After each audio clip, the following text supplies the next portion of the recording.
like to call the meeting to order. Ms. Ford, would you call the roll, please? Chairman Wingate, Here. Vice Chairman Robinson, Dr. Highlander, Here. Mrs. Hill, here, Mrs. Jones, Mrs. Lennon, Here. Mr. McClendon, Here. Mr. Smith, here, Mrs. Sermon, here, Superintendent Dr. Johnson. Here. Okay, I would like to request, we're going to move an item if it's okay with the rest of the board. Under board matters, we have request to name the CSAS basketball court and then also the orchestra room. And I'd like to request that we move that up.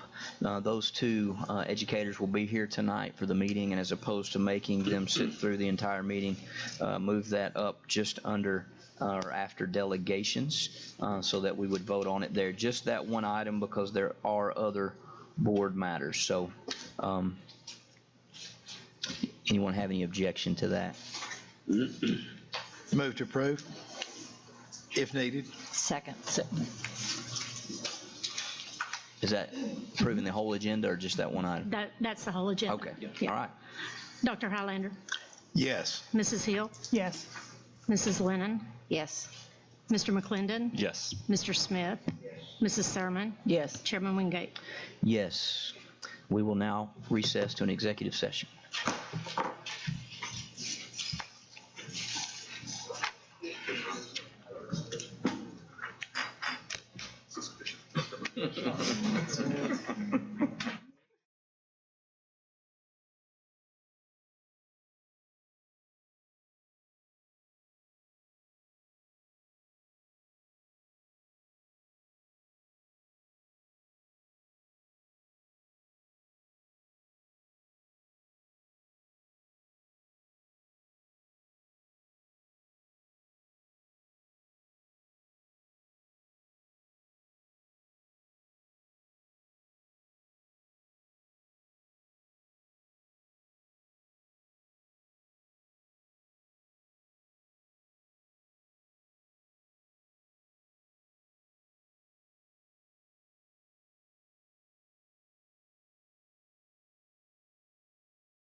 in session.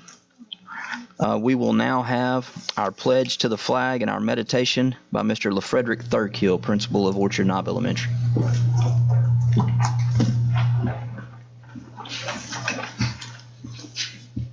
Greetings, Chairman Wingate, members of the board, and Dr. Johnson. Thank you for this opportunity to stand before you. As I reflect on our 3-day institute that we've just finished, led by Dr. Robertson here, we had an article about the opportunity myth.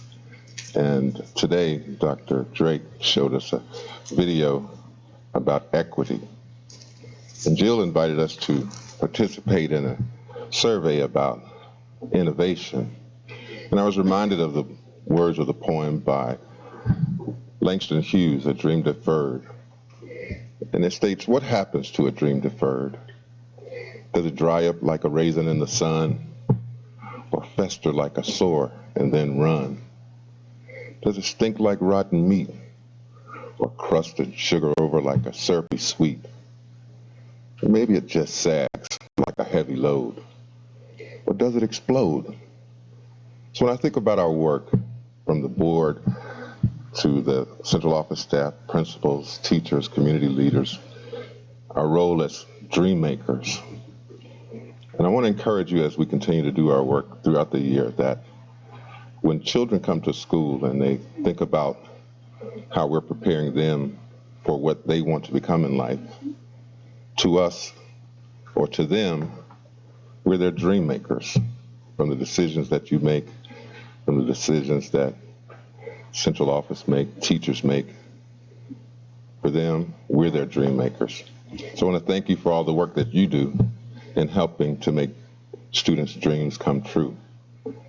And at this time, please stand for the pledge.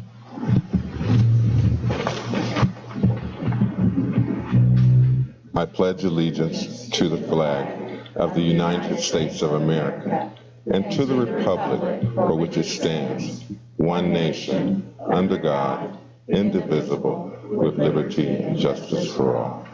Thank you.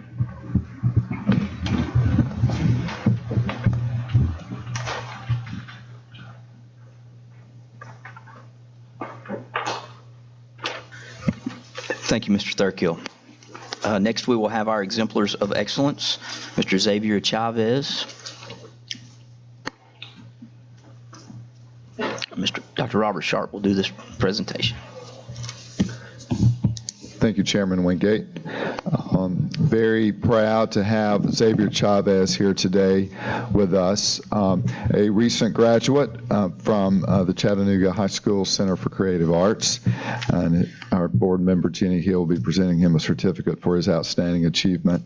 The Hamilton County Department of Education is pleased to recognize Xavier Chavez, a senior at Chattanooga High Center for Creative Arts, a graduate now. He has been announced as one of 161 high school seniors in the 55th class of the U.S. Presidential Scholars Program. These seniors earned the recognition of their accomplishments in academics, the arts and career, and technical education. Chavez was one of the only 2 selected from Tennessee. The White House Commission on Presidential Scholars selects scholars annually based on their academic success, artistic and technical excellence, essays, school evaluations, and transcripts, as well as evidence of community service, leadership, and demonstrated commitment to high ideals. Xavier is a valedictorian of his graduating class. He has been active in the arts throughout his time at CCA. He studies jazz music. He is the drummer in the school's jazz band and has been accepted to Harvard University, where he will attend this fall and study law. Once again, very pleased to present to you Xavier Chavez.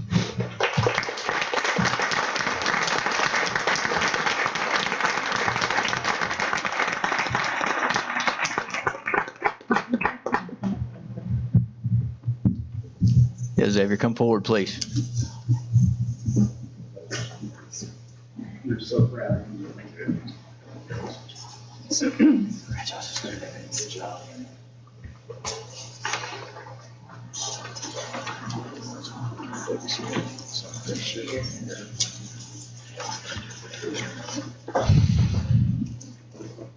Ms. Debbie Smith, thank you for your hard work. I know you're proud also. Thank you.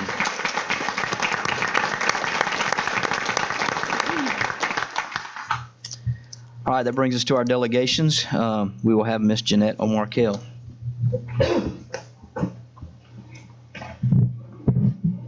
You gonna read my little thing? I will. Okay. It's not normally my gig here, sir. That's right, here's your gig. All right, thank you for your interest in addressing the Hamilton County Board of Education. During your presentation, please address the board as a whole, not individual board members or administrators. Also, do not present complaints or concerns you have about an individual employee of the school system.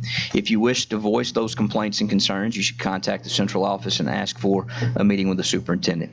If I believe you are criticizing an individual employee, I will interrupt you and ask you to refrain. If you continue to criticize individual employees, or if, in my opinion, your remarks are in error or are becoming repetitive, I may interrupt you and ask you to sit down. Please limit your remarks to 5 minutes, and I will tell you when you have 1 minute left. Thank you. Chairman Wingate, board members, and Dr. Johnson, I come today with gratitude and appreciation. The past few months have been busy with collaborative conferencing and budget meetings. I want you to know that the work and effort has not gone unnoticed. The transparency of purpose has been seen, and there is awareness that this budget is for the purpose of moving our children and our system forward. If what we have been doing isn't working, we must make changes. We must adapt and change directions. It is unfair to our students and our county to do otherwise. The budget is about supporting the current needs of our students. I've heard a lot about it not being our responsibility, but schools have had a responsibility and history of protecting students through a century-old concept called in loco parentis, the Latin for in the place of the parents. That means that schools assume custody of students when they are at school. This is a legal and not just a figurative description. For example, an appellate court in New York in Garcia versus City of New York in 1996 held that schools, once they take over physical custody and control of children, effectively take the place of their parents and guardians. Under tort principles of negligence, educators owe students a duty to anticipate foreseeable dangers and to take reasonable steps to protect these students from that danger, and must constantly look out for their students' best interest and welfare. Following this doctrine, schools must integrate mental health resources into public schools. We owe the same degree of care and supervision to our students that reasonable and prudent parents would employ in the same circumstances for their children. The United States Supreme Court has stated that the school's authority is that of the parent and that they are liable. If 20% of students need resources that they do not have access to, we are not providing an equal and appropriate education. If 20% of our students experience injuries to their mental health and the school refuses to help them, they neglect their students and are no longer acting in loco parentis. It is the responsibility of public educational institutions to provide adequate resources for students so that every student has equal opportunity to maximize their potential to learn and achieve. This budget begins to address this. Thank you again for doing the right thing.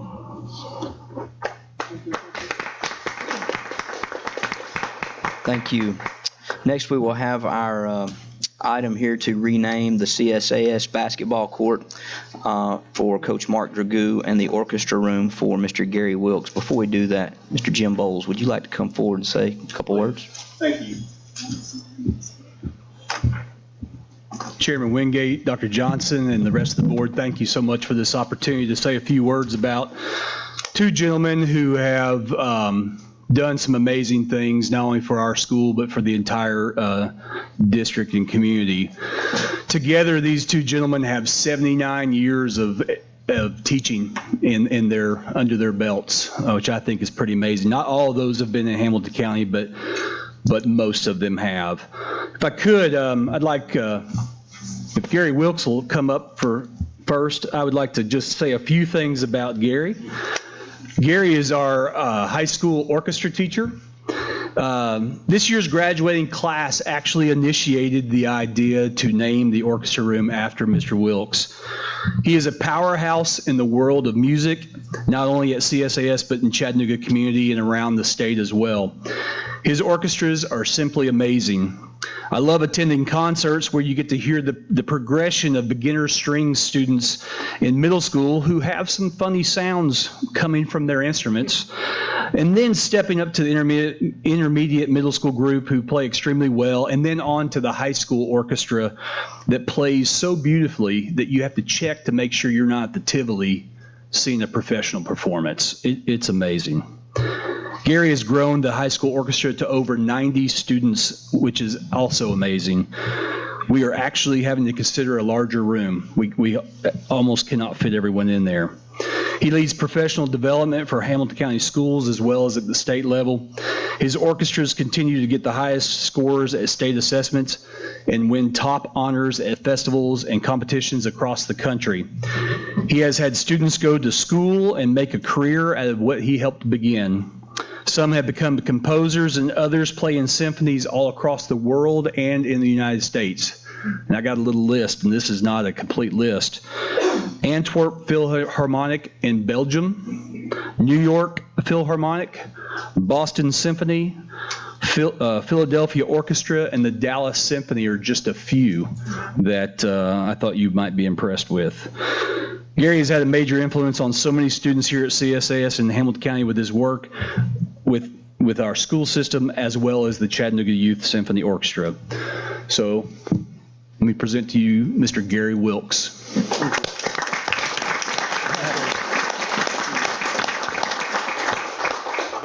My understanding is that we've got to do these individually. Would you like to go ahead and do that now for Mr. Gary Wilkes? Do we have a motion to approve the naming of the orchestra room for Mr. Gary Wilkes? So moved. Second. Okay, Ms. Ford? Dr. Highlander. Yes. Mrs. Hill. Yes. Mrs. Lennon. Yes. Mr. McClendon.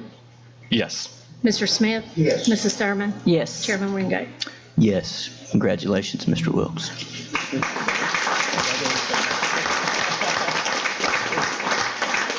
If I could also call Mr. Coach Tragoo to the front as well.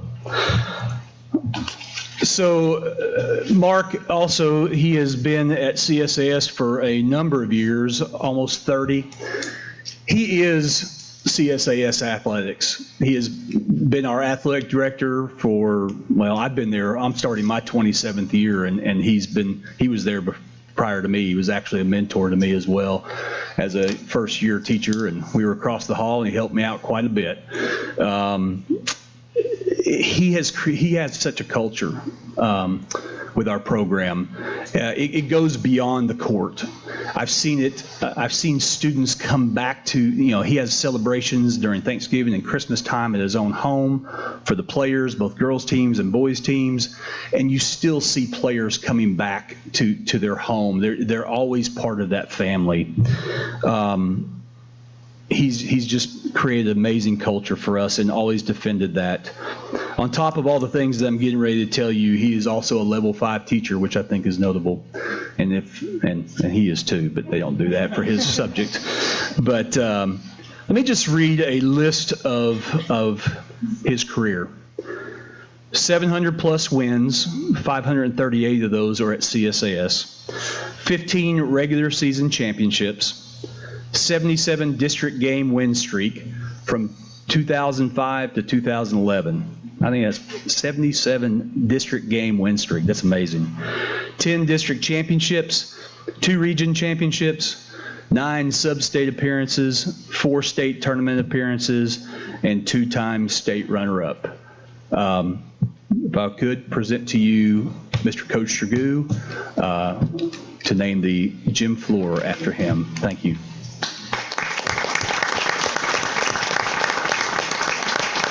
Do I have a motion to approve? So moved. Second.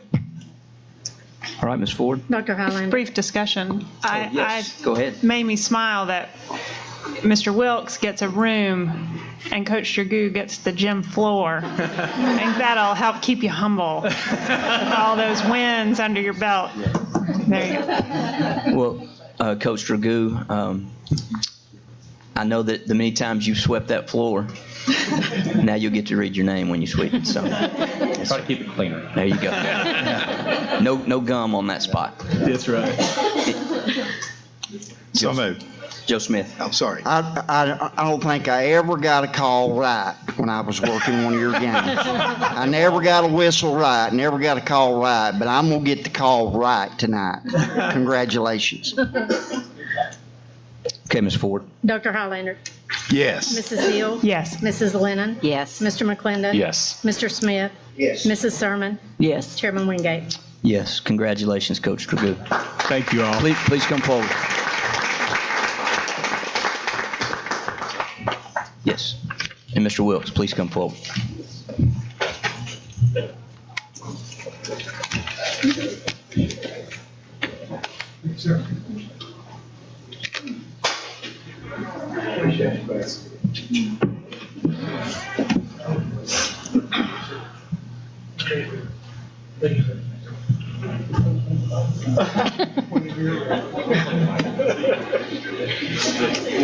Congratulations. Thank you.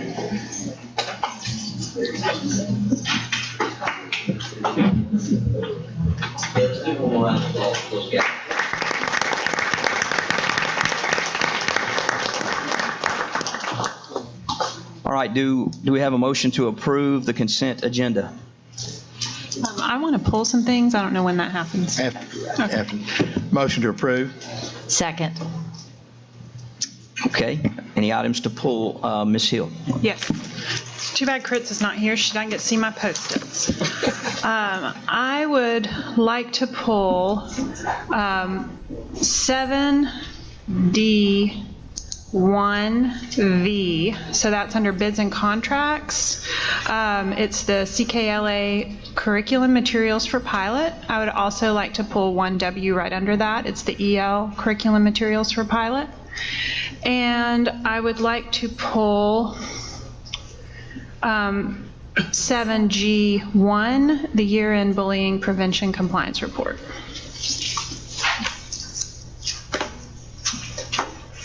Okay, Mrs. Thurman? Yes, I would like to pull 7D3B, revision of pre-K.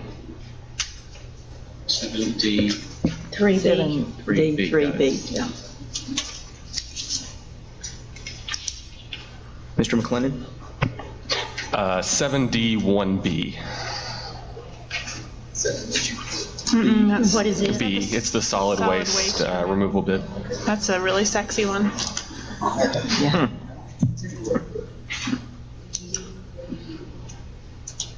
Okay, anyone else?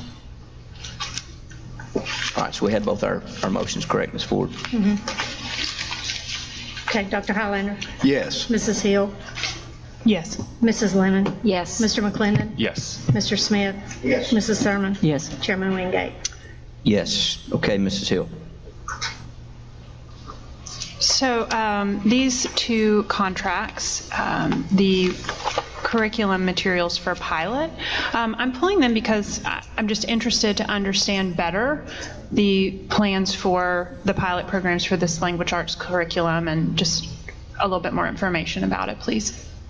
So we've been challenged, of course, to accelerate literacy as we accelerate student achievement. One of the things that we've noticed is we've developed a instructional framework and are moving in that direction is that we feel like we have a gap in our curriculum resources for teachers. I'm sure that you guys have heard along with us that teachers need more time back. We did a little bit of a survey and looked at some research and saying that teachers are spending 7 hours a week going out and procuring resources. So what this is trying to do is put the resources in their hands so that the planning time that they have can be spent on honing their craft and making instructional decisions around this curriculum. Both of them are rated highest that you can get by Ed Reports. So they're backed by research. They're in line both with our framework, and we feel like it's just putting the right resources in the hands of schools. The schools that are participating, there's, I think, 7 for EL and 10 for core knowledge, all opted in. Some of them are doing K through 5. A few of them are picking specific grade levels. They feel like it's the right place to start. We also feel like, as a kind of a secondary thing, as you know, 2020 will be an adoption year for ELA. And so this is hopefully going to allow schools to go around and see this in action, with their peers, and that we'll make a better decision next year as we adopt a new curriculum. So it's kind of serving dual purposes. Okay, so the 1-year pilot, and then the folks who are part of that curriculum review committee would all participate and. Correct. We'd go through the same process for adopting, but we feel pretty confident that both of these, we've talked to people at the state, feel confident that these will be on the state list. Again, Ed Reports is kind of nationally recognized for evaluating curriculum. There are a number of different systems that have done well with these in Tennessee, and so feel confident that these will be on the list. And it gives us, instead of waiting until next year, having people come in and present and making our decision based on that, we can actually see these in our classrooms with our teachers, do PD around those teachers. All the schools have agreed to not only implement with fidelity, but allow other teachers in the district to come in so they can kind of be model classrooms. That sounds really smart. Okay, thank you. I wanted to add just one piece to that, Justin. As well, we're doing formal program evaluation on the pilot. So our accountability and research team is partnering with doctoral students at Vanderbilt University. We were one of 6 sites chosen to partner throughout next year. So we'll have really good information through that program evaluation process, looking at both curriculums so we can make an informed decision before we go forward. Dr. Highlander, you had a question about that. I did. First of all, Dr. Robertson, thank you very much for trying to do what you can to make it a little bit easier for teachers to implement a positive reading program. I very much appreciate that. I was curious on the demographics of the schools that volunteered. I mean, is it a variety of schools? It is. So expeditionary learning, you have East Brainerd, Shepherd, Ooltewah, Alpine Crest, Clifton Hills, East Lake, and Thrasher. Great. And then on core knowledge, you have Red Bank, Daisy, Hillcrest, Smith, Lakeside, Hardy, Donaldson, Orchard Knob, Woodmore, and Barker. Excellent, excellent. And what's the overall cost of this now? If you look at I looked at it, I don't remember. Core knowledge is $631, $120, and then expeditionary learning is $311, $121. We're going to have close to 6,000 of our students that are participating. So if you think about that, what we typically spend on adoption, these materials are right in line with what we've spent in the past on adoption. Well, and hypothetically, if we can realize value in this and see whether or not to go this further, and thank you for trying to help teachers be more effective with less time involved. Thank you. Do we have a motion to approve that item? I said I would never second again, so I'll motion to approve. And I'll second. Dr. Highlander. Yes. Mrs. Hill. Yes. Mrs. Lennon. Yes. Mr. McClendon. Yes. Mr. Smith. Mrs. Sermon. Yes. Chairman Wingate. Yes. Okay, Mrs. Thurman. Oh, I'm sorry. Yes, sorry. Go ahead, Ms. Hill. I Okay, forgot you motion had 2 to there. approve, let's see, that would be 1W. Yes. Do I have a second? Second.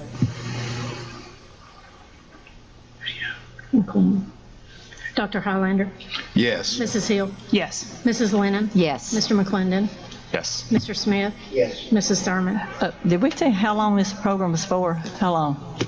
The materials will be for a year. Just The for 1 curriculum year. is actually free, but the materials for this will be for a year. Then, of course, at the adoption, we would have to, whatever we go with that, purchase more So it's just materials. for a year. Okay. Yeah. Yes. Chairman Wingate. Yes. Okay, Mrs. Thurman. No, it's still Ms. Hill. Oh, that's right. Shit. Yes. So the other piece was the bullying report, and let me get it pulled up here in front of me. It's the end of year bullying report, and I don't know about the rest of you, but I've been watching this pretty closely each time we got a report about it and been very hopeful about the numbers.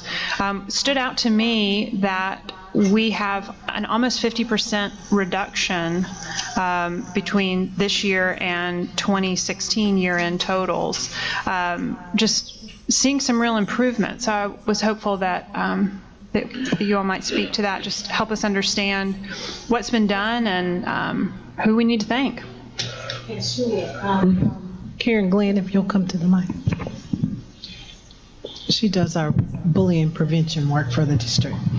Well, first of all, thank you, Ms. Hill, for noticing. There have been a number of initiatives that have been put in place so that we could continue to reduce those incidences. I think probably most significantly has been the student training, and Dr. Johnson has been very gracious enough to allow us with the superintendent's Student Advisory Council. We have provided training for them for the last couple of years. We have asked them to come up with an action plan, and some of the strategies that they have developed have been pretty amazing. Things like mix it up lunch period, where students go in and they interact with different students in the lunch period. That's something that's taken place at East Ridge High School. At CSAS, I think they call it Jam Fam or Fam Jam or something like that. Shake It Up, one school. Sail Creek, I think, has a Mix It Up day along with CCA. These are all designed to break cliques, break stereotypes, and enable students to get to know others.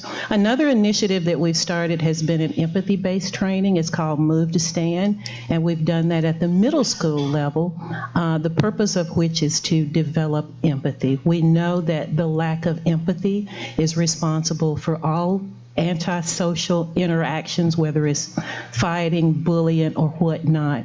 And so the numbers on the report will share how many students have been engaged in that process. So since 2015-16, those have been 3 initiatives that we have integrated. We noticed that the numbers continued to drop, but this year it was an even more significant drop, so we were very pleased with that. Yeah, you have a lot to be proud of, and that's wonderful to know that so much of it's coming from the students. Yes, it is. Thank you. Our student member isn't here tonight, but I know that advisory council, they're very thoughtful people. Yes. So thank you for the work that you're doing. I think our students obviously are going to see a benefit from that.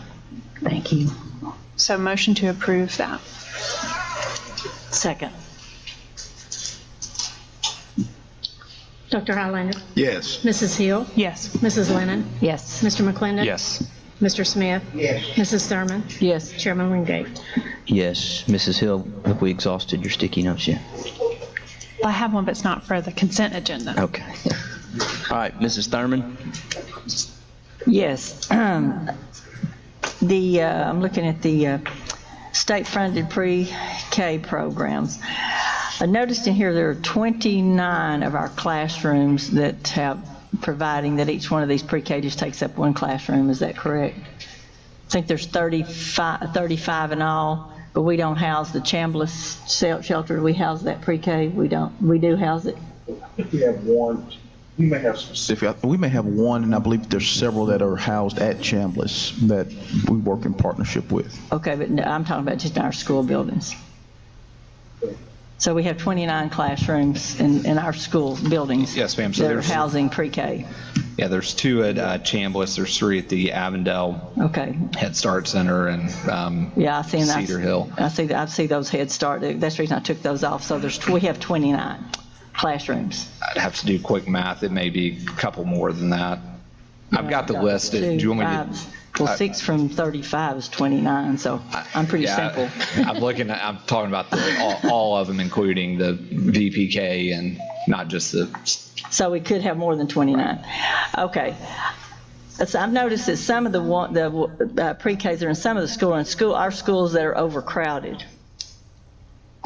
I guess really where I have a problem with this is pre-K is not our charge.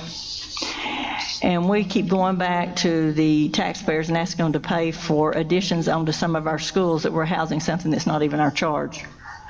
And also by doing this, we're putting a lot of church pre-Ks and a lot of church child care centers out of business by continuing to expand the pre-K program, like again, that is not our charge. Also, I have taken the liberty to talk to a lot of teachers. A lot of them retired. A lot of them retired, a lot of them that are in the classroom now, and I ask them, because I have read a lot of reports that say that kids that are in pre-K, the teachers can't tell the difference in the kids that have been in pre-K and haven't by the time they get to Christmas of their first grade. So I'm wondering how much good this is doing if we're trying to get kids to do things that they're not developmentally ready to do and taking a lot of taxpayer money to do it. Like I said, I just have a problem. I've noticed here Middle Valley Elementary has 2 classes, Ooltewah Elementary 2 classes, Wolf Teaver 2 classes. A lot of these schools are overcrowded. And like I say, it's just something that just always comes up on my radar screen because we just keep expanding and expanding. And I think we ought to be concentrating more on get the kids in 1 through 3 to read myself instead of putting a whole lot of emphasis on this. We need smaller class sizes to put some of these, make smaller class sizes for some of the schools who are really struggling to read. I would much prefer to do that and take up our classroom than something that's not our charge. And I know I'm going to be beat up for this. I really don't care.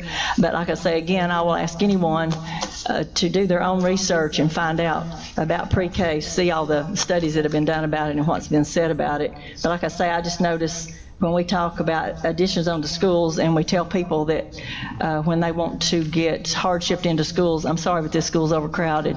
We're busting at the seams. We can't take another student. And I say that we have 2 pre-K classes. It's just kind of, just doesn't sit well with me because, like I say, that's not our charge. May I ask just clarification from Rhonda? Hey, Michelle. So Rhonda, so the budgets for these being what they are and funded by who they are, is the real issue at hand the actual usage of the building?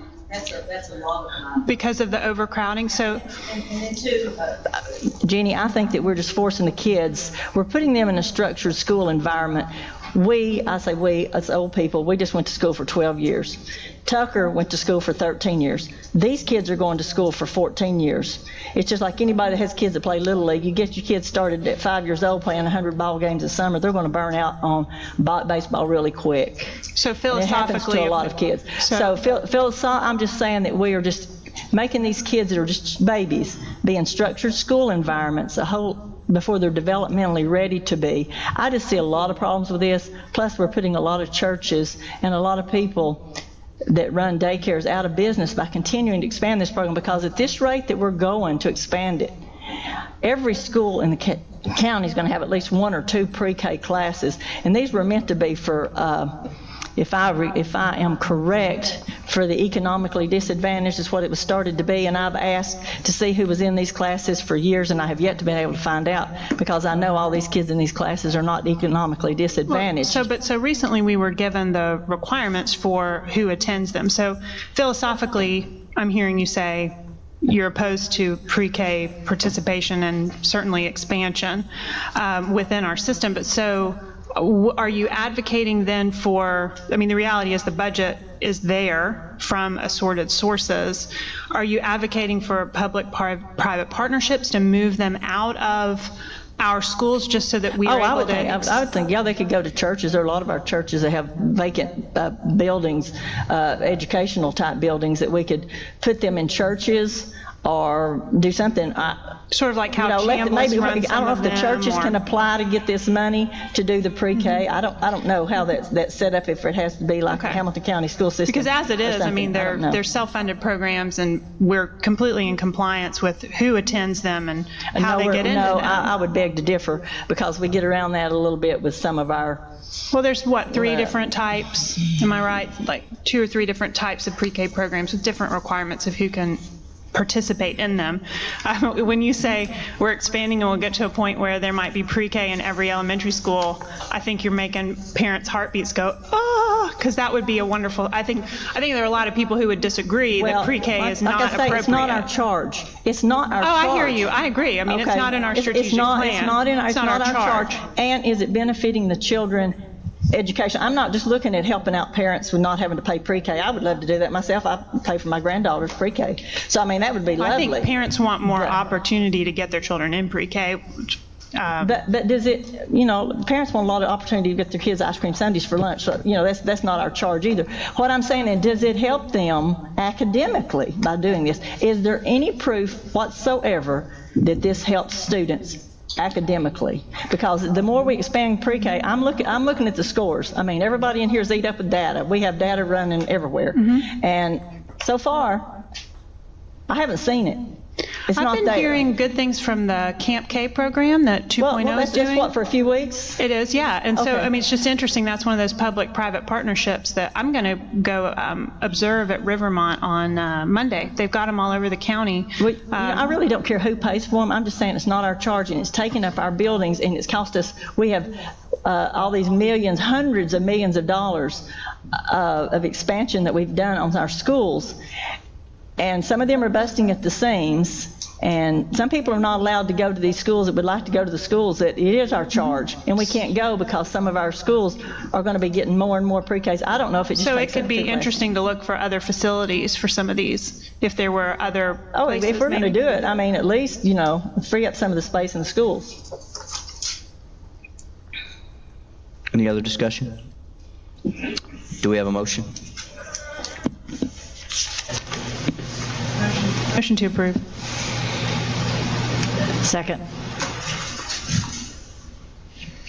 Dr. Highlander? Yes. Mrs. Hill? Yes. Mrs. Lennon? Yes. Mr. McClendon? Yes. Mr. Smith? Yes. Mrs. Sermon? No. Chairman Wingate? Yes. Mrs. Thurman, did you have another item? No. I was not able to keep those straight. All right, so Tucker McClendon.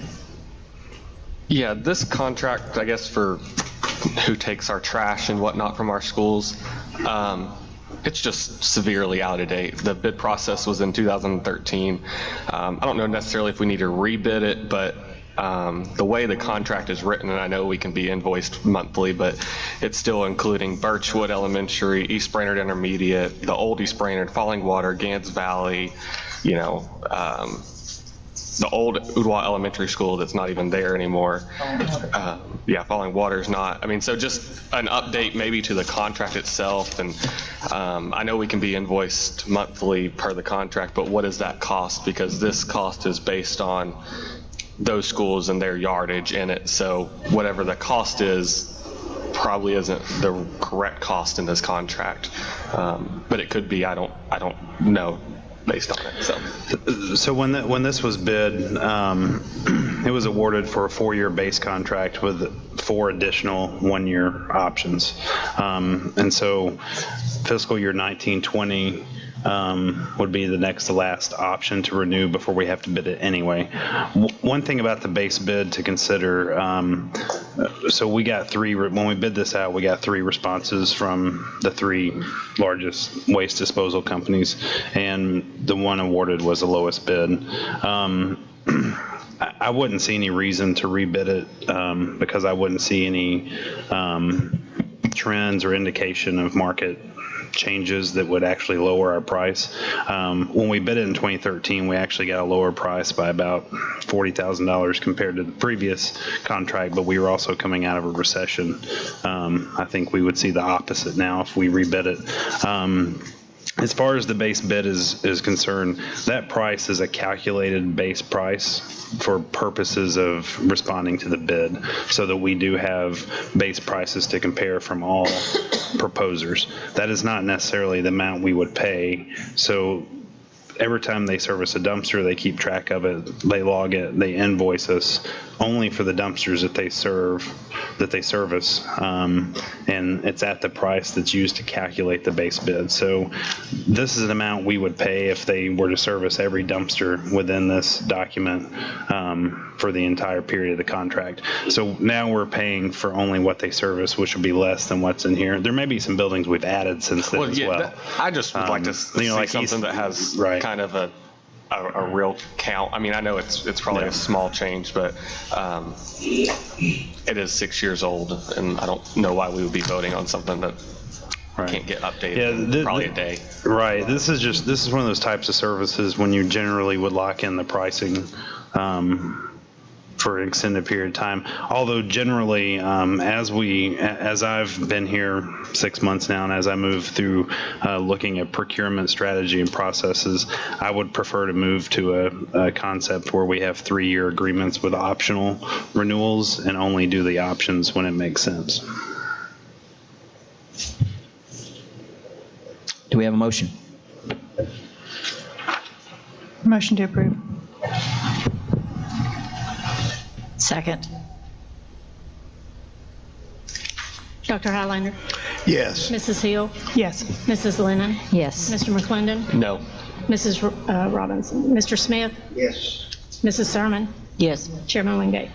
Yes. All right, is that all the items? I believe it is. All right, so that brings us to our administrative business matters. The request for new voluntary pre-kindergarten positions.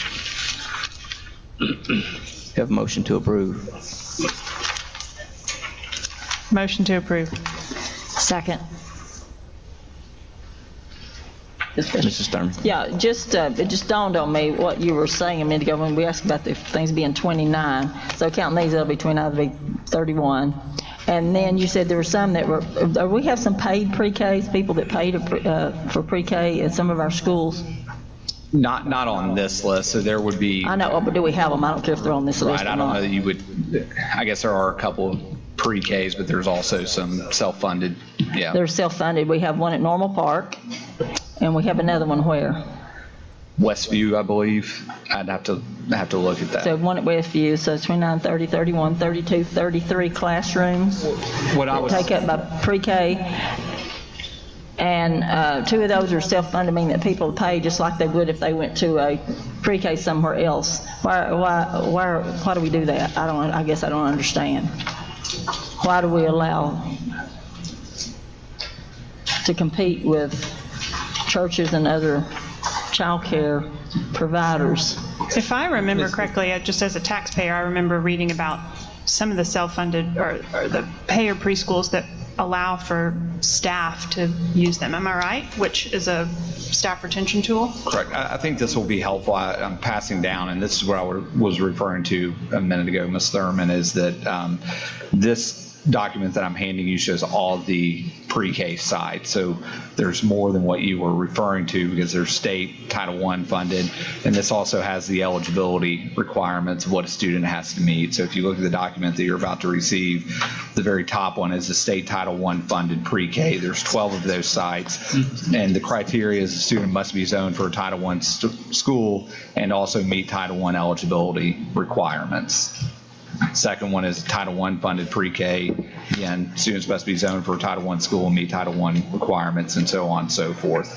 What the request is before you is for the voluntary pre-K program, and it would be a new location at Alpine Crest. It's requested position, and also an additional one at Snow Hill.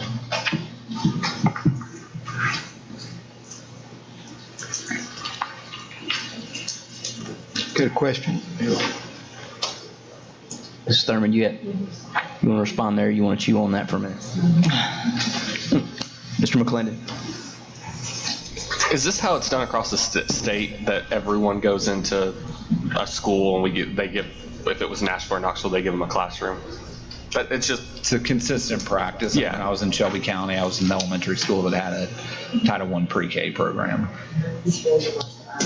Yeah. Shelby County was the highest performing suburban district in the state. No, yeah. No, I'm all for pre-K, but it does present a facilities kind of question on our end, because I mean, East Brainerd, East Ridge, I mean, they're teaching kids in closets.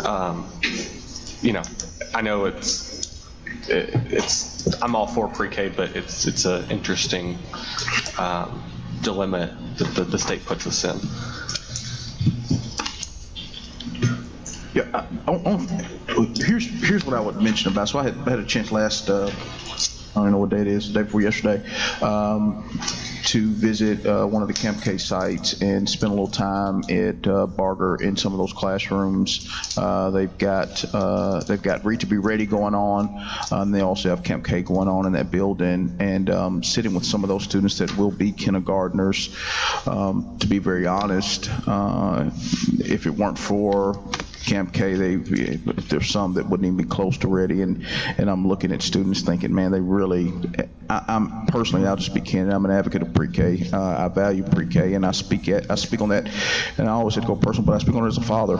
Put my son in pre-K and know where I think it's positioned him in order to be able to be as successful as possible. So you're exactly right, Rhonda and Tucker, in your concerns, and that that it definitely is a space sacrifice. But I would point us to our strategic plan, and when we look at third grade reading, and we look at the fact that we want to make sure that half of our students at least are on track or mastery, there is absolutely a gap, and there's a lot of connection that you can make to a lot of these students that are in pre-K are also a lot of the students that are going to be in RTI squared. So a lot of these students, if you're not providing this level of intervention at this point, you're going to see these students as tier 3 and tier 2 types of students where you're having to do very intense intervention. And so I know there's studies, the Vanderbilt study that came out, but there are also studies on the other side of it. And so I think there's an investment here. The state is paying for the roles, the funding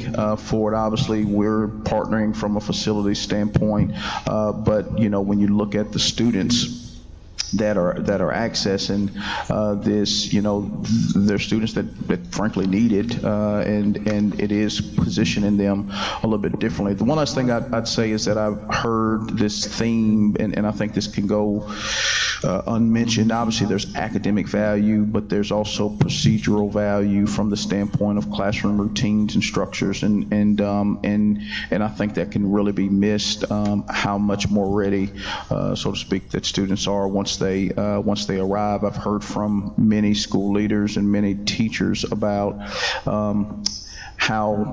how frequently they engage with students that aren't necessarily ready at kindergarten. And so it is absolutely an investment from the standpoint of our classroom space in place, 1 to 2 classrooms in some of these buildings. But again, I think when you look at the trajectory of the particular students, a lot of times they would be students that we would be providing intensive intervention for on the back end. So I think it's a wise sacrifice for the long haul, but definitely understand the facility concerns, and definitely something we have a mindfulness about. Dr. Highlander. Thank you, Chairman. I totally understand what Mrs. Thurman and Mr. McClendon are saying about facilities, and we have children that don't have room in their community to go, and that's a very valid point. And on the other hand, I can see the others. I do have one question for Dr. Robertson. I'm assuming the addition at Snow Hill, the additional school, Snow Hill, was because of the shift in population, probably from Ullway Elementary to there. That was a natural assumption that for me because of the large number. One of my constituents said to me a few months ago, he said, Dr. Hunter, we need to fire every teacher that doesn't have the students at grade level at the end of every year. And I said, why? And I said, well, what about those that come not ready? And he said, well, that's a good excuse, still an excuse. So finally I turned the conversation. I said, how about your grandchildren are going to private elementary school, right? I said, do you read there? Yes. How do the children, do they know their primary colors? Oh, they know all their colors when they come to kindergarten. How about their alphabet? Yeah, they do. They do. And so I said, how about, are you aware that there are children at both urban and rural? And a lot of people think it's just urban. We have rural poor as well. And I said, there are children who come who do not know they cannot recognize any letters. They do not know how to label blue, red, and green colors, the primary colors. They don't know that.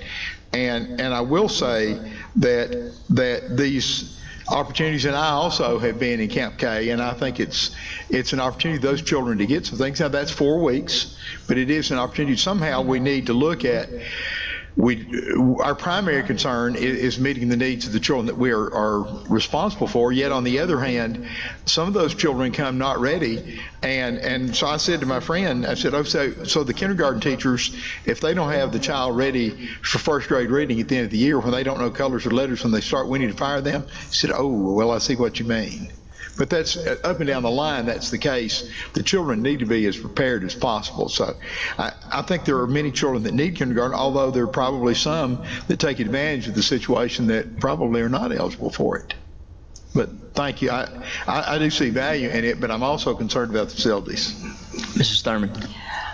So Dr. Johnson, you think we need to have a pre-3 to get them ready for pre-4? I mean, where does it stop? You know, we used to say we have kindergarten to get them ready for first grade to teach them to get ready to read. Now we're saying you have to get them ready to get them in kindergarten.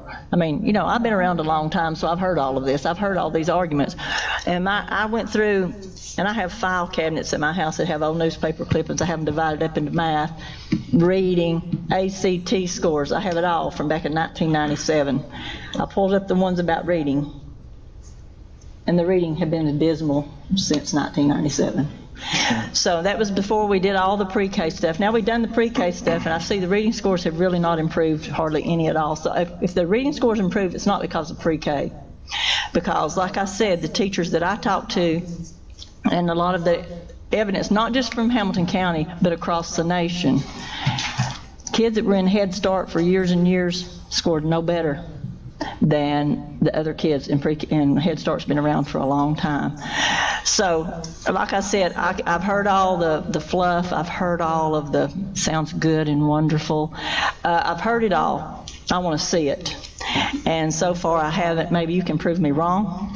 But if, like I say, if our reading scores are improved, I hope it's because we're finally getting the reading curriculum right. I don't know if we are or not. But you're going to have to go a long way, the same way you're going to have to prove to me that starting to school the first week of August is the thing we ought to do either, because that hadn't improved scores either. But anyway, but like I say, the buildings, when we keep going back to taxpayers and asking for millions more money for facilities, and we're using some of our classrooms like this, I just think we need to stand back and rethink about what we're doing. May I say that to imply... Hang on. Yes. I've got one quick thing I'd like to ask, just for my clarification. So, and Dr. Robertson, I think you can answer this for me. What is the county's obligation for pre-K in regards to special needs children? Yes, we have to start servicing kids at age 3. Right. So.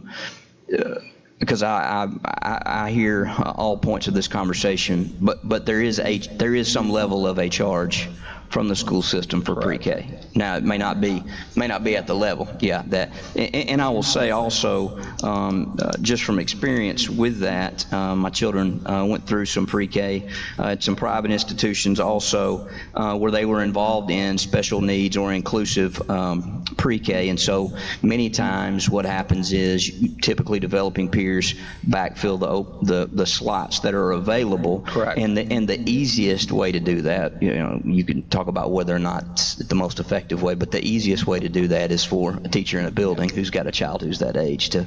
So there's an interesting point in that conversation as well. If you look at, and one of the reasons you put the criteria here so that we're showing that students that are being served by the 42 existing sites and the 2 that we would add here, students that are living in poverty at the time.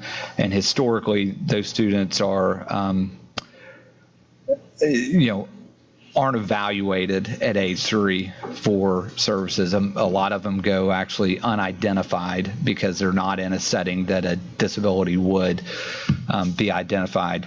So we're serving kids that need this. This isn't helping, middle class, upper middle class students. It's helping kids that are living in poverty that, I could make all kinds of arguments about why it maybe isn't showing up to be successful. We're getting kids that need to be exposed to this, that need to have access to some kind of formal educational setting. And maybe it doesn't show up in 4 years in reading, but I guarantee you that the time they're spending in these pre-K classes is better than what they're spending if they didn't have access to them. From just a moral standpoint, I feel like even though we may not be charged to do this, I think it's the right thing to do. Thank you. I would just want to clarify that. It would be interesting to see how many of these, or to know how many of these, obviously that we're obligated to because of special needs children that are there. I'll just make one observation about why maybe some of those things haven't worked in the past, whether it be added resources or whatever. And I haven't said it in a long time because I haven't felt like I've needed to, but it could have been leadership. Could have been the biggest issue. So, Ms. Hill. I have found that there's a tremendous amount of false information out in our world and in our county. And I want to go on record to say that to imply that in the year 2019 that we are being irresponsible with taxpayer money because we are providing pre-K that is funded with a separate budget is disingenuous. It is false. We are being incredibly responsible with what we have been charged with. And while, Ms. Thurman, you may disagree about the value of pre-K, the reality is that the funds are there and we are being good citizens. And I don't plan to sit and hear false narrative anymore. I will speak up. It is exhausting. Can I ask what she's Mrs. referring to? The false, we're taking a classroom, what is false about Most that? recently, the false thing that you have implied is that because we have pre-K and we are asking taxpayers for additional assistance to meet our strategic plan goals for academic achievement, that we are wasting taxpayer money. That's what you just sat there and said. Maybe you didn't use those exact words or that No, I exact didn't phrase, use Rhonda, those but you exact do words. it all the time. And it's not fair to our students. It's not fair to our teachers. It's not fair to the people that go home and read the newspaper and think that what you say is true because it's false. And Are you calling me a liar? Excuse me, are you calling me a liar? I'm saying that you are injecting. Excuse me, Joe, is she calling me a liar? I'm saying you're injecting guys, false guys, ideas into guys, a if- conversation. listen, Is she listen, calling me hey, a liar? I guys, will not if- deal with that. If we're going to talk about the business that's before us, let's do that. I was If we're- talking about facilities with pre-K. That's what I was talking about. I don't know what in the You can start. world she's talking You about. start with facilities, and you know what you do. Guys, let's call for the question, Ms. Ford. Wow. Highlander. Yes. Mrs. Hill. Yes. Mrs. Lennon. Yes. Mr. McClendon. Yes. Mr. Smith. Yes. Mrs. Thurman. No. Chairman Wingate. Yes. That brings us to the first reading of the Memorandum of Understanding between the school system and HCEA. Is Ms. Murray here? We have any comments on this, or Dr. Johnson, you want to speak to that? Yeah, so we obviously did collaborative conference, and Keith Fogelman is out on vacation right now, but you have before you the first draft of that. Had a great collaborative conference and session and worked to address some things and streamline some things. There are still some teams that are working on some different areas, but what you have before you is the finalized draft of the MOU. All right, so no action to be taken on that tonight. Correct. And then let's move to our TDOT property acquisition at Eastridge Elementary. Mr. Justin Witt, you want to speak to that briefly? I know you've got an explanation here in the memo, but if you want to just speak to it, please. Yes, sir. Thank you, Chairman Wingate. Yeah, the description is in the memo, but basically we've been approached by TDOT and Tucker may be familiar with this. I think they're doing the same work all the way down in front of it's Curtis Adam Parkway, the entrance there that comes on Ringgold Road. And what TDOT is looking to do is, I think, include a sidewalk, some improvements on the road, and I think also a bike lane. So they've offered us $41,000. That includes a permanent easement as well as a temporary construction easement. I recommend approval. Do we have a motion to approve? So moved. Do you have a second? Second. And then Mr. McClendon, you have Yeah, I'm questions? just going to say, yeah, it's it's all around good for us. That intersection is pretty dangerous. Kids walk across Ringgold Road every single day, and the principal there has voiced concern, and there's really not much we could do. So kind of getting sidewalks and stuff will help us and make that a little safer for our children. All right, Mrs. Ford. Dr. Highlander. Yes. Mrs. Hill. Yes. Mrs. Lenham. Yes. Mr. McClendon. Yes. Mr. Smith. Yes. Mrs. Sermon. Yes. Chairman Wingate. Yes. Thank you, Mr. Witt. Thank you. All right, that brings us to our presentation and discussion with One Vision Media, Mr. Jason Atkins.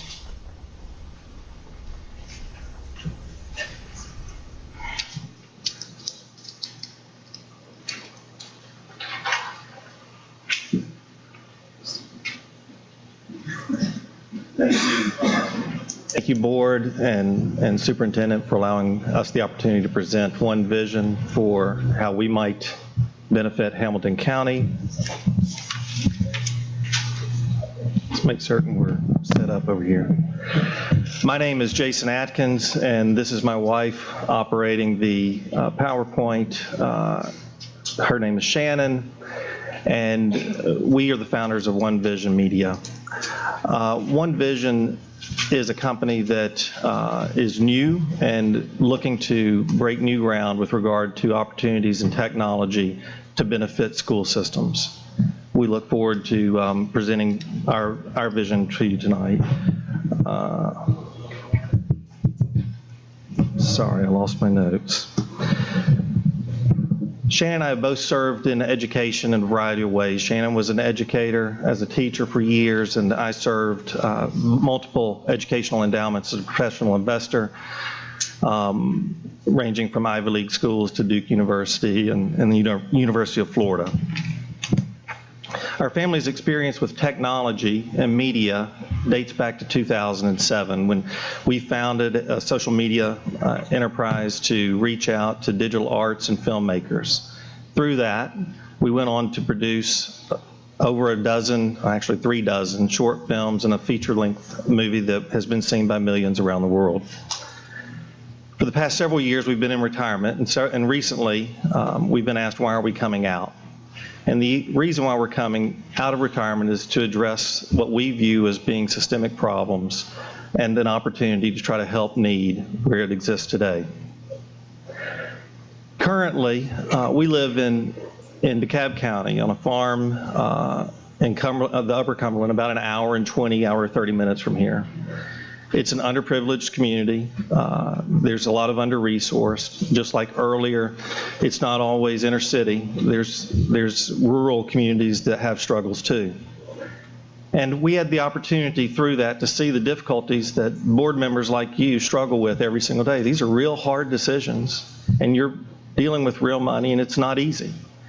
And I would say the same thing with county commissions, and the battle and the struggle with how do you take resources from a community and tax dollars and allocate them wisely is something that is to be taken seriously. And I want to commend you just sitting in this meeting tonight. Even though we're not always getting along, there's passion involved because you want to serve your constituents, and I applaud that.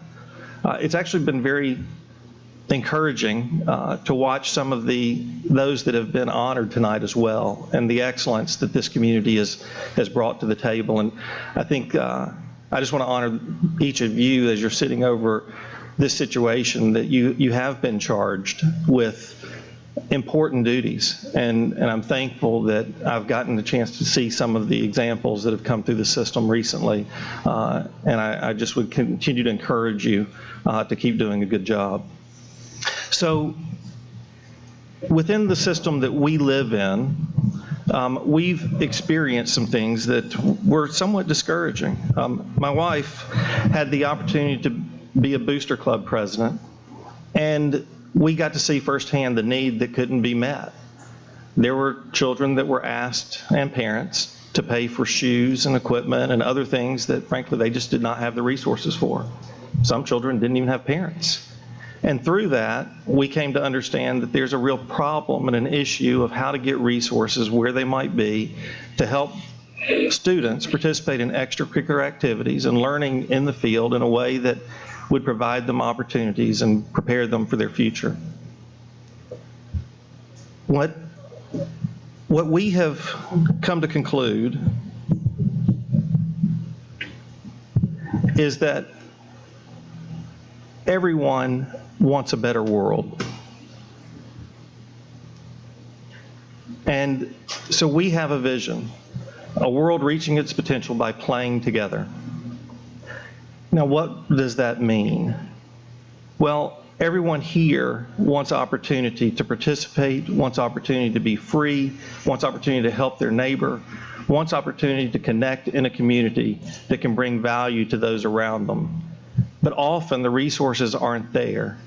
Often the system itself is disconnected in a way that does not provide those opportunities. Our mission is to create platforms for better live event experiences so communities can be strengthened and equipped to unlock value for education. Our platforms that we're building and have built are going to provide live event experiences that currently are not available for fans and those in attendance. How are we going to do that? We first do that through 2 screens. The first one's a large one. As you see in here, it's hard to tell, but there's an individual 6 feet tall standing on the far right of that screen as you face it. That's the video screen to the left is almost 19 feet tall and 34.5 feet wide. So the first screen's fairly large. What we're going to do is bring fans and those in attendance at live events the opportunity to see themselves and see others from a perspective they've not been able to see before. But it's not just a game. It's the opportunity to immerse them into the action and provide new entertainment and new opportunities in a way that it brings a community closer together. The second screen is an interactive mobile device, so you bring it with you. But using our app, you have the opportunity to do a variety of things. Our device will communicate real time with our production hub and allow participation in ways only governed by our imaginations and the approval from administrators. The app will be school focused and can become a conduit to reach communities beyond the school grounds. Envision a school-controlled version of social media that reaches a community where they are with content of our collective choosing.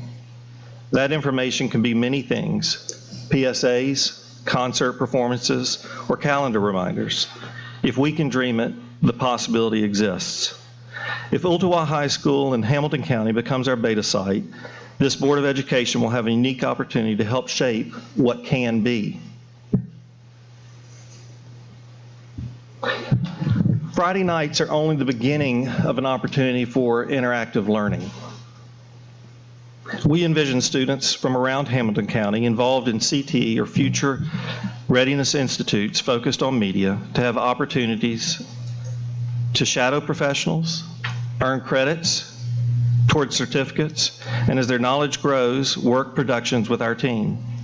We will be developing distance learning labs during 2020 and look forward to becoming a daily resource for teachers as we expand our footprint. We will seek to provide a winning proposition for community members and corporate sponsors alike. Using professional video and marketing services, we will add informative and entertainment segments to live events. Corporate sponsors will have the ability to reach communities at competitive rates, improving yields for financial support, and we desire to lend a hand of value, not ask for handouts. Corporate sponsors will have an opportunity to become affinity partners for schools. When utilizing our wireless app while making a business transaction with these partners, the negotiated percentage of that purchase will be rebated and directed to the School of Affinity. In future years, as sponsors grow in footprint and natural reach, we believe any school will find the Affinity Partner Program of great reward. Our platform creates a virtuous circle. By equipping students with resources, they will afford administrators the ability to more effectively communicate and cast vision to the communities that they serve. As communities receive improved experiences and broader exposure to school offerings, we believe corporate partners will show enthusiastic support. directing community citizens toward affinity partner corporations yields a higher margin for those businesses and allows them to provide rebates to the schools that they both love. And as schools receive new funds, they become enabled to further equip and train students, completing the circle of a winning proposition. So our platform can help support most of the board's goals. We will help increase access to professionals in fields of interest, promoting learning. Accountability is easier to achieve when desirable benefits are available: field trips, internships, hands-on experience. Teachers desire the best resources available to make a difference in students' lives, and this is that type of tool. Push notifications to those with our app can aid awareness of opportunities for involvement. And communication reach is a strength of media apps. Administrators can distribute content across a platform to members of the community that love their school. Those members just need to know how they can make a difference in a way and a timeline that works for them. We want to make that possible. Now, the deadline to make this happen, sadly, is rapidly approaching, and it is not anyone's desire to rush decisions like this. Unfortunately, without action soon, no will become the only choice. We hope that we can work with Hamilton County to lead in an effort toward advancement. We believe that a county as great as this one deserves the opportunity to lead, and that together we can make a greater impact. I believe you all should have received an overview covering the deal structure at a high level that has been proposed. I know that our attorneys have been working together to draft a contract that best meets needs of all parties. Mr. Bennett might be able to help answer any of those questions with regarding the legal, but we thank you for the opportunity to present and look forward to answering any questions you might have. Go ahead, Dr. Highlander. Thank you, sir. We appreciate your obvious concern for education. If I could reiterate some things I've got from my reading from what Mr. Bennett set out, there is no initial cost for the school system, am I correct? The only initial cost would be for foundation work. Okay. And to deliver power. But I believe that I can't speak for the school or the booster club at the school, but I believe. Yeah, I can, real quick, I'm James Manning, I'm a teacher and coach at Wilkes High School. Coach Manning, if you don't mind, come on forward. Sorry, I'm trying to use my coach's voice. As a teacher and a coach at Ooltewah High School, a little short. I have talked to the Booster Club, and as a representative from the Booster Club, they are prepared to cover the initial cost of, like you said, the foundation and running power. So there would be no cost, it's my understanding, to the school board or to the school. Our program would take care of it. So. Thank you. Coach Manning, if you could just stay up there, I've got a couple of follow-ups if I could. Yep. So initially, you are making quite an investment. Could you tell the people what you are putting into it yourself? It will be into the hundreds of thousands. Right. It's sort of, if I took my grandson to Atlanta, or my daughter took my grandson and me for Father's Day to Atlanta, and obviously not that scale, but I mean, it's something really great opportunity. Now, this could be used for our broadcasting team there, our Future Ready group that's in, they're not CT rather than Future Ready, aren't they, Dr. Johnson?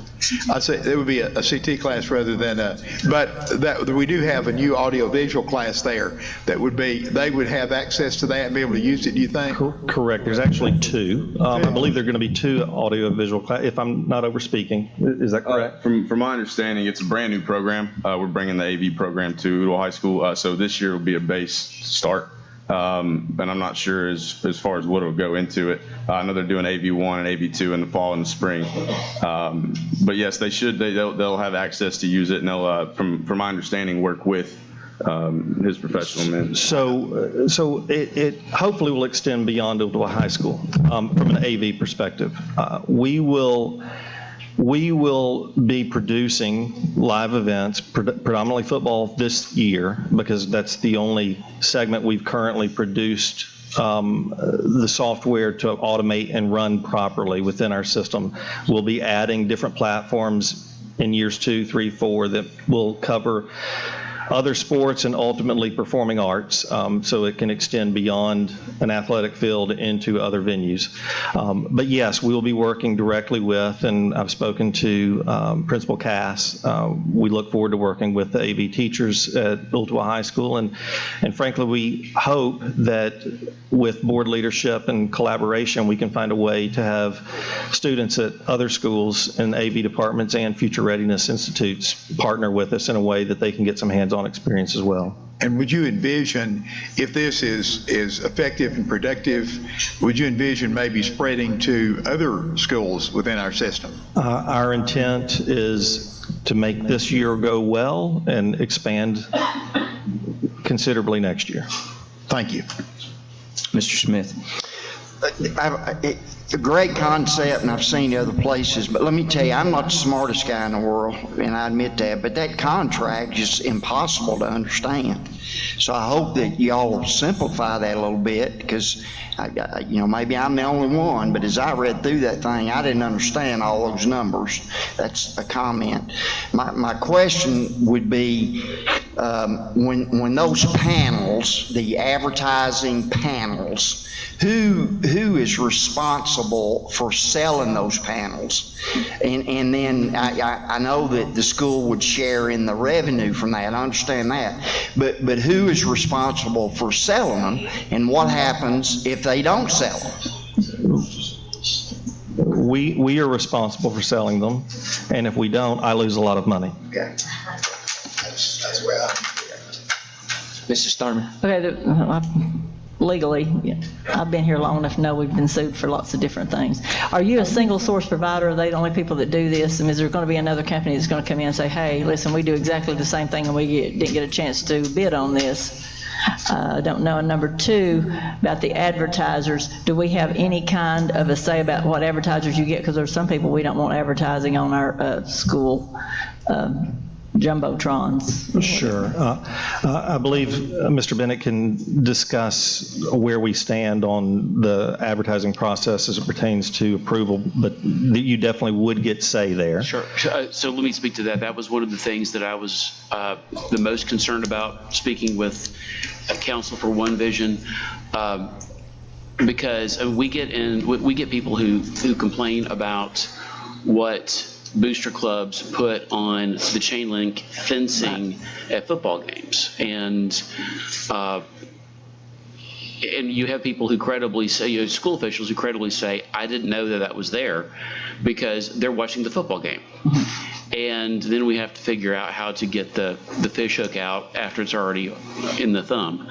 So what we worked out was that they would work to develop advertisers and advertisements. Those would be given to the principal at Ooltewah, and at least a week before they would run, and she or a designee would have 48 hours to review and approve or disapprove anything. And she has broad discretion to decide, that's fine, that's not fine. And there's an understanding that she would exercise her discretion reasonably consistent with the values of the school board and school board policies. So we've taken care of that. As far as the sole source issue is concerned, I need to think about that some more, to be perfectly honest. I think that this would be okay, but you raise a good question. I'm looking at Mr. Goldberg. I'm not aware of any other platform like this, just to be honest. Yeah, I think one thing that I would be interested in, I think we need more information to determine if it's sole source. I understand that possibly the software could be sole source. I would need more information. I mean, we have jumbotrons at the Cowboy Stadium, so I know people make jumbotrons, right? It would be around the software behind it or the application, and we would need more information to determine if it's sole source. I think the underlying question is it a bid situation? Well, and that's where right. There is no bid. There's no money transferring as pertains to the school board. It would still be a bid situation under state law because of somebody's making money off. Because somebody's making money off of it on school property. Sure. Okay. Mr. McLennan? I think, like Joe said, or Steve said, it's a great idea. I did hear the word beta test. Have you done this anywhere at home or? It would be a beta test. Part of the reason for it being urgent, I guess, is because we're running up against the timeline. We do have another county that is open for us digging dirt whenever we desire, but frankly, we would rather come to Hamilton County first. But this will be the first of its kind. And so to say that there's nothing like it is because there's nothing like it. Mrs. Hill? I'm not sure that it's a great idea. I, too, have real procedural concerns with this. When I was preparing for this meeting, I actually emailed Scott and asked, did I miss a meeting about this? It feels completely outside of our standard procurement process, and I don't really get it. Those things are there for a reason to help us make wise decisions, and the fact that there's a $1 cash price supposedly does not mean that there's not a significant fiscal conversation happening within this agreement. I feel like the numbers are they are overly optimistic. In speaking with our attorney, I have some other concerns related to our other programs, the fact that this could potentially, if it were to all go well, that it could potentially push quite a lot of money to a single sport, which could, cause Title IX issues. I feel like if this is, furthermore, this whole Future Ready tie-in, that's for the Hamilton County Department of Education to decide, not for a vendor. Those are conversations that I don't get the impression that Brian's been having at length the way that he has them with Blue Cross, with Gestamp, with anybody. Certainly we're not going to vote on this tonight, are we? Yeah, okay. This feels like if the time is of the essence, come back next year is what it feels like to me. Because this is very unusual. All right, Dr. Highlighter. What is the time frame? What would be, how long do you actually have to have? I kind of saw it on a calendar up there a minute ago, but. Sure. Well, the slide's not there. It'd be easier to put it up if we can.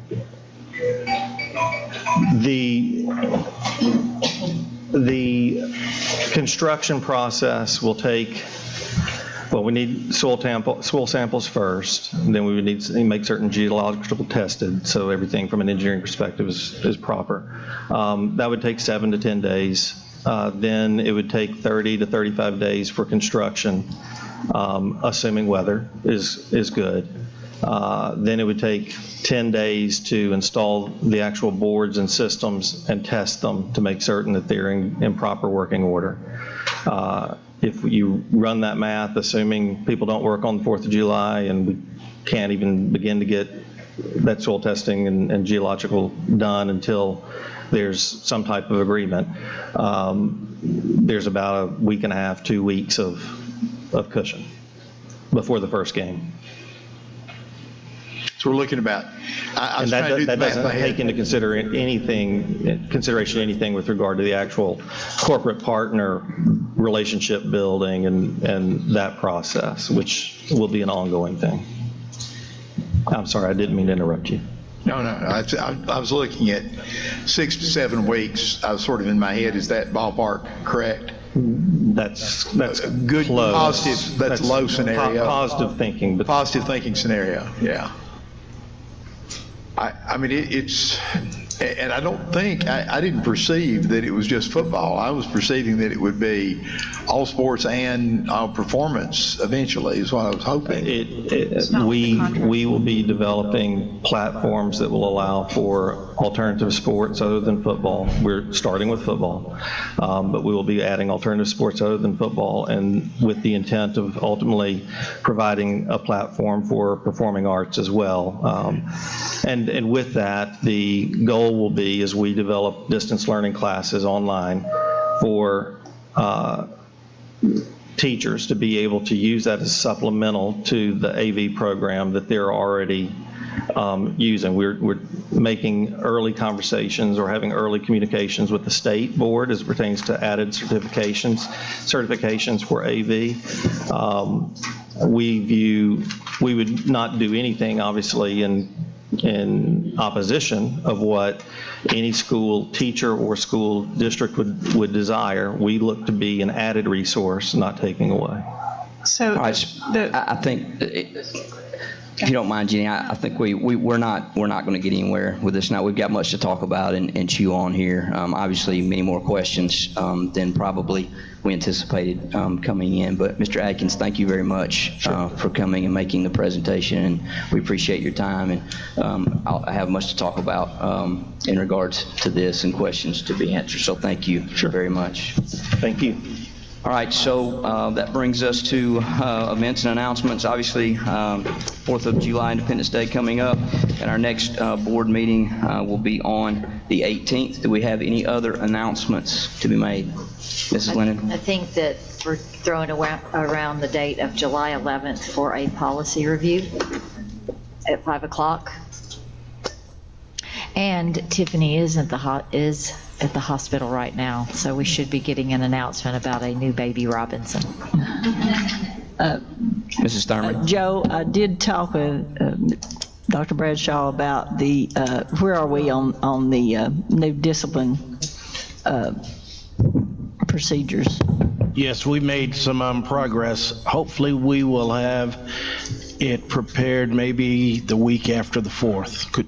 Could we, I'll just throw this out there, I was actually thinking the same thing. I'm wondering if on the 11th, if we could maybe tag team it with the policy piece. That would work. See if you're going to have it ready by then. Okay. Well, when I say ready for your ready for review. us to look at. Okay.